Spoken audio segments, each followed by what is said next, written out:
μέσα θα είμαι και αύριο εδώ. Είναι αρκετά πιθανό.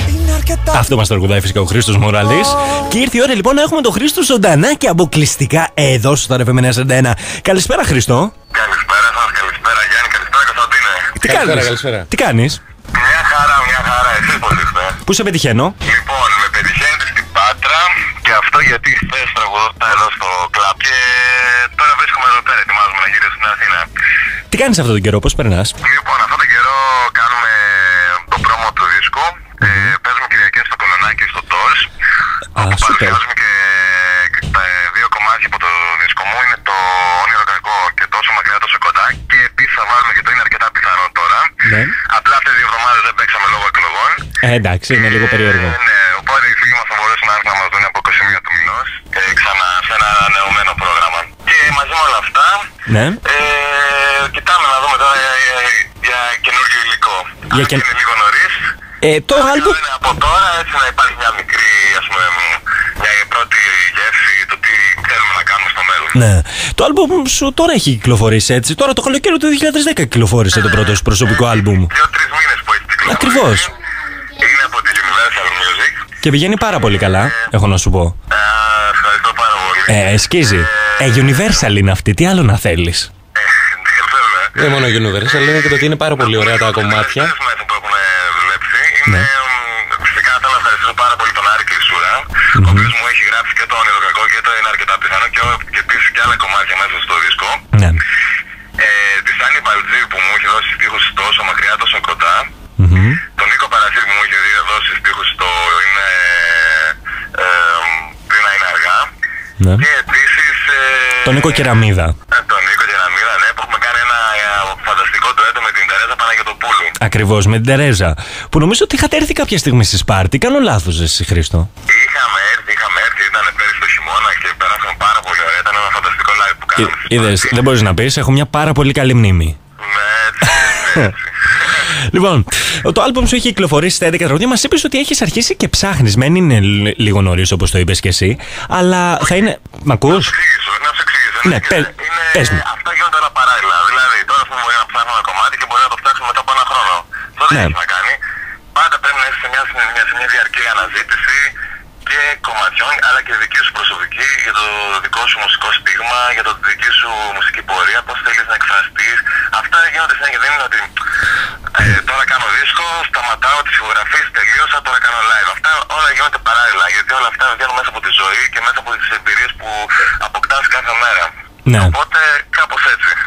Εγώ θέλω να σε ρωτήσω κάτι. Ξέρω ότι είχες πάει στην Ιταλία να σπουδάσεις, στη συνέχεια πήγες στην Αγγλία και ούτω καθεξής. Όλοι αυτοί, να το βάλω εγώ σε εισαγωγικά και να το πω όχι πολιτισμικό, μουσικό σοκ. Δηλαδή, στην κάθε χώρα πιστεύω θα πήρες και κάτι μουσικά. Έτσι, και θα έμαθες και κάτι. Στον εαυτό σου, πού θα τον έβαζες, σε pop, rock, σε τι? Τον έβαζα στο pop rock. Pop rock. Με το διάφορα στοιχεία κατά βάση rock θα έλεγα. Ναι. Τα οποία τα δίνω με έναν τρόπο έτσι pop. Δηλαδή, μ' αρέσουν οι επιρροές και της ιταλικής μουσικής, μ' αρέσει ο Νεκ, μ' αρέσει ο Ραμαζότη, Ναι. η Λάουρα Παουζίνου μου αρέσει πάρα πολύ. Και επίσης από μικρός πάντα άκουγα rock μουσική. Αυτό, μεγάλωσε δηλαδή με Μετάλλικα, όλα τα γνωστά. Εντάξει. Άρα να φανταστώ εγώ. Μου αρέσει απλά η βρετανική μουσική σκηνή. Ναι. Όπως? Πες μου έναν. Πλασίμπο. Όλες αυτές οι βρετανικές μπάντες. Ναι, συμφωνώ. Και προσπαθώ να βάζω κι εγώ στοιχεία από όλα αυτά που μου αρέσουν, που με εκφράζουν μέσα στον ήχο μου, μέσα στη μουσική μου. Ξέρω ότι σε κάποια τραγούδια σου έχεις γράψει και εσύ τη μουσική. Ναι, έτσι είναι. Μέσα στο άλμπουμ. Πριν να είναι αργά, όπως επίσης έχω γράψει και το ντουέτο εγώ. Ακριβώς. Ναι, εντάξει, βάζω και τη δική μου πινελιά. Το θέμα είναι ότι προσπαθώ να μαζέψω υλικό ώστε να βγάλω την εικόνα και τον ήχο που θέλω εγώ. Ασχέτως αν θα βάλω 5 δικά μου, 2 δικά μου, 3 δικά μου, 10 δικά μου, δεν έχει να κάνει. Επίσης έχω γράψει μέσα και το Φεύγεις ξανά στις στίχους του Άρη Κλεισούρα. Δηλαδή δεν είναι ότι θέλω τέτοια καλά να γράψω ένα δίσκο από μόνος μου. Εάν είναι κομμάτια τα οποία με εκφράζουν και θέλω να πω στο δίσκο, θα πάρω και από άλλους συνθέτες. Μάλιστα. Μ' αρέσει όμως να περνάνε από τα χέρια μου ενορχιστρώσεις. είναι η ενορχήστρωση. Εκεί πέρα είναι που θα βάλω το δικό μου ήχο, το δικό μου παίξιμο, τη δικιά μου άποψη και προσέγγιση στα κομμάτια. Ακριβώς. Κομμάτια στο δικό σου γούστο, πάνω απ' όλα γιατί είναι δικά σου. Ναι, έτσι ακριβώς. Ναι. Εγώ θέλω να φύγω τώρα λίγο από τα μουσικά. Θα ξαναγυρίσω, αλλά έτσι λίγο να σε ρωτήσω και διάφορα άλλα από μουσική. Εντάξει, από μουσική έχουμε μάθει μέσω της Universal. Ασχολείσαι καθόλου με το ίντερνετ, ασχολείσαι με Facebook, MySpace, YouTube?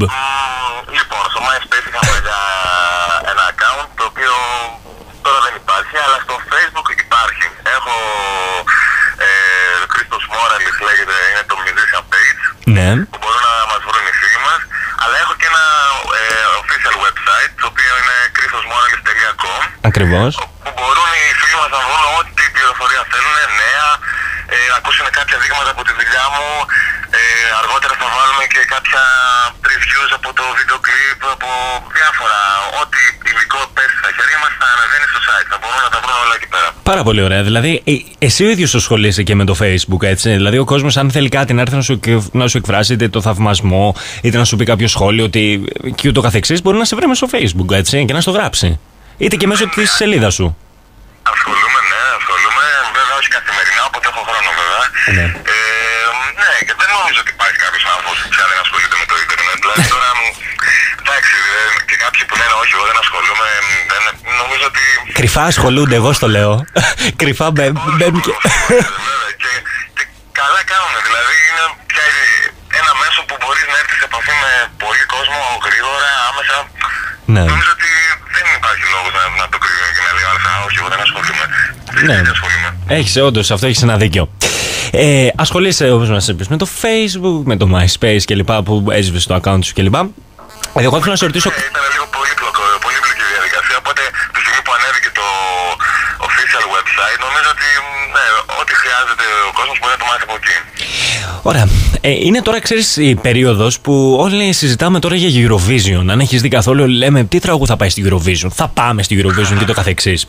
Εσύ, τώρα αλήθεια, αν εγώ ήμουν, ας πούμε, τώρα ο διευθυντής προγράμματος στην ΕΡΤ και σου έλεγα Χρήστο, έλα εδώ, σε θέλουμε να πας στη Eurovision. Με τι τραγούδι θα πήγαινες, με ελληνικό ή ξένο στίχο? Κοίτα, αρχικά δεν ξέρω αν θα πήγαινα στη Eurovision. Σωστός και αυτό. Σωστό. Δεν θα πήγαινες δηλαδή? Αρχικά δεν ξέρω. Δηλαδή, το έχω σκεφτεί. Η αλήθεια είναι ότι εντάξει, κάθε χρόνο βλέπουμε Eurovision. Okay, το έχω σκεφτεί, είναι μια καλή διαφήμιση. Δεν λέω. Αλλά το όλο αυτό θέμα με τους διαγωνισμούς και το ότι θα πάω εκεί, θα προσπαθήσω πάρα πολύ, θα βγω τέταρτος και κάποιοι δεν θα το εκτιμήσουν, κάποιοι άλλοι θα το εκτιμήσουν. Γενικότερα να μπει σε μια διαδικασία όλο αυτό το πράγμα, το να βάλεις ένα τραγούδι και ένα δημιούργημα μέσα σε όλο αυτό το. Νομίζω ότι δεν με εκφράζει εμένα τόσο πολύ.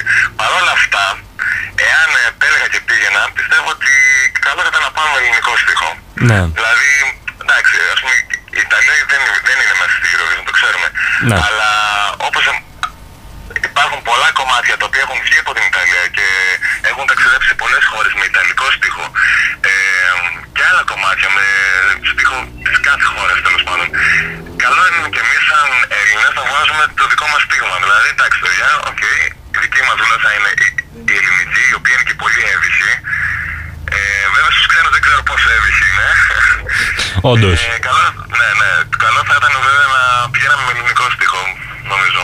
Άρα δηλαδή θα πήγαινες με ένα ελληνικό στίχο, έτσι. Με ποιο, αν από αυτά τα 11 τραγούδια τα οποία έχεις εσύ μες στο άλμπουμ σου, σου έλεγε, ας πούμε, τώρα, πες ότι εγώ σου ξαναλέω πάλι με διευθυντής προγράμματος ΕΝΕΡΤ, ο κύριος Καλημέρης, και σου πω, κοίταξε, Χρήστο, μέσα από αυτά τα 11 τραγούδια που έχεις στο δίσκο, με ποιο θα πήγαινες?